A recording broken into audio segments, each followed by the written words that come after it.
Every morning for 12 years, I scrubbed the floors of Halverson Tower before the sun came up. I knew exactly how Frederick Halverson liked his office. Chairs pushed in at a precise angle, blinds tilted to frame the Manhattan skyline, coffee table free of even the faintest fingerprint. The man was obsessed with control, with power, with crafting the illusion of perfection. He never knew I owned 62% of his company. My name is Daniel Reyes, though inside Halverson Global, I was just Danny the janitor. The silent guy with the gray jumpsuit and faded Yankees cap who mopped up spills and changed light bulbs while they whispered billion-dollar secrets over espresso. In 2011, I wasn't wearing gloves. I was wearing a tailored suit. Frederick and I had founded Halverson Global right out of Columbia Business School, two 20-somethings with sky-high ambition. I handled the analytics and systems. He was the smooth talker, the fundraiser. But behind that smile was a snake. When the Eurozone crisis hit and our valuation plunged, Frederick acted fast. Too fast. While I was in Barcelona tending to my father's funeral, he convened an emergency restructuring vote with the board. My absence was no accident. By the time I returned, I was branded unstable and unfit for leadership. Legal documents appeared, supposedly signed by me, ceding key rights. I couldn't prove they were fake, not then. I was erased. No one in the industry would return my calls. My accounts bled dry fighting lawsuits stacked against me.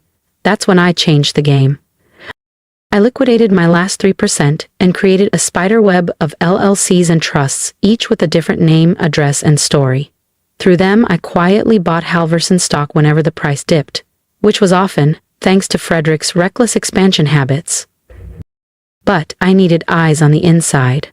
I needed to hear the lies, track the strategy, and feel the pulse of the empire I helped build. So, I applied for a custodial role under a different last name. Frederick never looked twice. Now, as he prepares for the merger that will either make or break his empire, I sit quietly in the hallway outside the boardroom, waiting for my cue. Because this time, the man holding the deciding signature is the janitor he thought he buried. How could he? The eager young strategist he'd betrayed looked nothing like the middle-aged janitor now pushing a mop through the 42nd floor of Halverson Tower. I had gained weight, grown out my beard, and trained myself to hunch my shoulders and avoid eye contact. When Frederick Halverson's eyes drifted past me in the hall, I knew. I was invisible. For 12 years, I studied Halverson Global from the inside. I listened in as executives vented during late nights and after-hours calls. I retrieved discarded documents from recycling bins and pieced together insights most analysts could only dream of. I knew Frederick's strengths, his confidence, his charm, and I knew his flaws even better. He micromanaged relentlessly, alienated talent, and constantly pushed for expansion without regard for financial strain. He was building a glass empire, fragile and stretched thin. And I knew the floor beneath him was already cracking. One night, while emptying trash in the executive boardroom, I found a discarded envelope beneath a chair. It was a draft proposal from Zenith Tech Capital, detailing a potential acquisition of Halverson Global for $4,800,000,000. I read every line with care and smiled. The trap was set. Frederick thought he had outmaneuvered the market. What he didn't know was that Zenith Tech's board had recently added a silent investor, a group of private trusts controlled by me. Over the years, through countless shell companies, I'd slowly built influence within Zenith Tech's leadership. I'd helped nudge their acquisition strategy, funding pitches, and reinforcing the idea that Halverson Global was a ripe target. Every misstep Frederick made only sweetened the deal. Now he strutted through the halls, bragging to junior executives about how his visionary leadership had caught the attention of the tech giants. "This merger will define the next decade," he boomed in the break room one morning. "Halverson Global will finally get the recognition it deserves." I mopped the tile nearby, unseen and unnoticed, just how I liked it. The merger hit the news cycle on a Wednesday. Stock prices shot up. Frederick was hailed as a genius. News anchors dissected his so-called resilience through past market crashes. His face was plastered on magazine covers and business blogs. He was the man of the hour. All that remained now was the final vote, and the signature that would seal his legacy or destroy it. Frederick was certain the vote would be a formality. After all, he believed his allies held enough shares to push the merger through. That's when the trap I'd spent over a decade building finally sprang shut. It began quietly. One of my anonymous holding firms voted against the terms. Then another. Then another. His legal team scrambled to identify the dissenters, but each path led to another shell company, registered under a different name in a different jurisdiction. The trail was endless by design. From the janitor's supply closet, I listened to the panic unfold. Frederick's once pristine office became a battlefield, papers scattered, blinds half open, 3 empty coffee cups sitting on his desk. The man who used to measure power by appearances had started to unravel. Late one night, while vacuuming the boardroom hallway, I heard him yelling into his phone. "How can you not trace them? I need names, damn it. Who's torpedoing this deal?" He paused, then muttered something that confirmed everything I needed to know. "If this merger fails, the creditors will come down hard. We're leveraged to the ceiling." I didn't know I heard him, but I did, and it was the first time I truly heard fear in his voice. That evening, as I emptied his trash one last time, I took a moment to glance at the wall of accolades, magazine features, faux awards, framed headlines. Frederick Halverson, the architect of tomorrow. The irony nearly made me laugh. Because tomorrow, the ghost he buried 12 years ago was coming back to take his seat at the table. I straightened his desk, dusted the window, aligned his awards, then I left, quietly, as always. The next morning, I didn't report to maintenance. Instead, I unlocked a wardrobe I hadn't touched in years. Inside hung a charcoal gray suit, precise, minimal, timeless. I shaved the beard, combed back my hair, stood tall. Daniel Reyes, co-founder and controlling shareholder of Halverson Global, had returned. At 9:45, I entered through the glass front doors of Halverson Tower, the same ones I'd polished for over a decade. The receptionist blinked in confusion. Jim, the security guard, gave me a second glance, recognition flickering in his eyes, but saying nothing. I stepped into the executive elevator, now not as staff, but as the man they never saw coming. As the elevator ascended, I smiled at my reflection in the polished brass panel. It was time. If you followed me this far, you already know, some stories aren't about revenge, but revelation. Subscribe to the channel and join me for the next chapter, where the man they erased finally takes his seat at the table, and everything changes. When I stepped out of the elevator, Frederick's assistant Emily was neatly placing bottled waters at each seat in the boardroom. "Excuse me, sir," she said, kindly but firmly, not recognizing the janitor who had emptied her trash for over a decade. "This meeting is restricted to shareholders and senior executives." I smiled. "I know, I'm one of the largest shareholders." The room filled quickly. Zenith Tech's executive team, Halverson Global's board, legal counsels, and a few select press attendees, all dressed to impress, all assuming this was just ceremonial. Frederick strode in at 9:55, perfectly timed, exuding smug charm. But his steps faltered slightly when he saw me sitting at the head of the table, his seat. His confusion flashed only for a second before he recovered with a rehearsed grin. "I don't believe we've met," he said smoothly, extending his hand. "Frederick Halverson." I stood, meeting his gaze. "Actually, Fred, we have." He froze, and I saw it, the flicker of recognition, the past crashing into the present. "Daniel," he murmured, barely audible. "Hello, Fred, been a while." The room fell into a stunned silence. Frederick's legal team stared at me. The Zenith Tech execs whispered among themselves. What is this?" Frederick asked, voice tight. "What are you doing here?" I pulled a folder from my briefcase and laid it on the table. "I'm here to vote on the merger. Or rather, my firms are. Reyes Capital, Peregrine Holdings, Iron Bridge Ventures." Frederick's face drained of color. "That's not possible. You sold out." You made sure I sold my name," I cut him off, "but not my power. I spent 12 years buying my way back in, carefully, quietly." His legal counsel scrambled through files, eyes darted, Fingers clicked on calculators. 62%, I said clearly.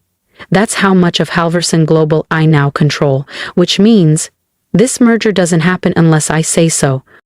The Zenith executive finally spoke. Mr. Halverson, what's going on here? I turned to the room. Let me take you back to where Halverson Global began. 2 partners, 1 vision, and 1 betrayal during the 2011 market collapse. For the next 20 minutes, I laid it all bare. Every forged document, every lie, every stolen vote. And I didn't raise my voice once. Because power doesn't need volume, it just needs timing. I laid it all out. The emergency board vote that happened while I was burying my father, the forged signatures, the fabricated accusations meant to smear my name. Then came the testimonies. Former board members, some retired, some bitter, finally admitted their roles in the betrayal. So you see, I concluded, Frederick Halverson isn't the visionary CEO he claims to be. He didn't build this company alone, he stole it, and he's been burning it down ever since. That's a lie. Frederick shot to his feet, his voice sharp with panic. I saved this company. Everything it is today is because of me. I tilted my head. Is that why you're so desperate to push this merger through? Because Halverson Global is thriving? Or is it because the loans you use to fund your aggressive expansions are maturing and the accounts can't cover them? The Zenith Tech delegation began whispering urgently. Their lead counsel stood. We need to pause this proceeding immediately. If Mr. Halverson's authority or the financial records are in question, the merger can proceed, I said smoothly, just not on Frederick's terms, and certainly not with him as CEO. Frederick lunged. The polished, controlled image shattered in an instant. But before he could reach me, 2 security guards restrained him, the same men he once screamed at over spilled coffee and smudged floors. You can't do this, he bellowed. This is my company. No, Fred, I said, steady and cold. It never was. And now? Everyone finally knows it. The next few hours descended into corporate chaos. Zenith's lawyers began poring over financials. Halverson's board, sensing the shift, quietly began disassociating from Frederick. Executives loyal to him suddenly remembered meetings they had to attend elsewhere. By evening, an emergency board vote removed Frederick Halverson as CEO. And Daniel Reyes was appointed interim CEO of the very company I once mocked. Before I left the conference room, I shared one final truth with the stunned board. For the past 12 years, I've worked in this building as a janitor. I've cleaned your offices, listened to your meetings, and observed everything. I know who's been coasting. I know who's been loyal. And I know how to rebuild what Frederick destroyed. Their silence was deafening. Later that night, with the building nearly empty, I returned to the janitor's closet for one final time. I changed into my old uniform and walked the familiar halls. Not to clean, but to say goodbye to the man no one ever saw coming. The only people who'd ever treated me like an equal stood in the break room, still in their uniforms. Wait, you're really the new CEO? Jose, the night janitor who'd shared 1,000 silent shifts with me, stared in disbelief. I nodded. I am, and my first act as CEO is raising wages for every maintenance and support staff member in this building. This company runs because of you, even if the executives never noticed. I finished my final shift not in the janitor's closet, but in the corner office that now bore my name, the same office I'd polished for 12 years before sunrise. I adjusted the desk to its perfect right angles, not out of obligation to Frederick's preferences, but because some routines just stick. Movement caught my eye. Frederick was in the hallway, flanked by security, a cardboard box in his arms. His designer suit looked rumpled, his expression bitter, stunned. He paused outside my office, eyes scanning the janitor's uniform I still wore. 12 years, he muttered. You cleaned floors for 12 years, just for revenge? I stood tall, finally eye to eye with the man who once erased me. No, Fred. I spent 12 years learning every inch of the company you thought you stole. The cleaning, I smiled. That was honest work, something you never understood. He didn't respond, just turned and walked away, his once confident footsteps fading down the hallway. For the last time.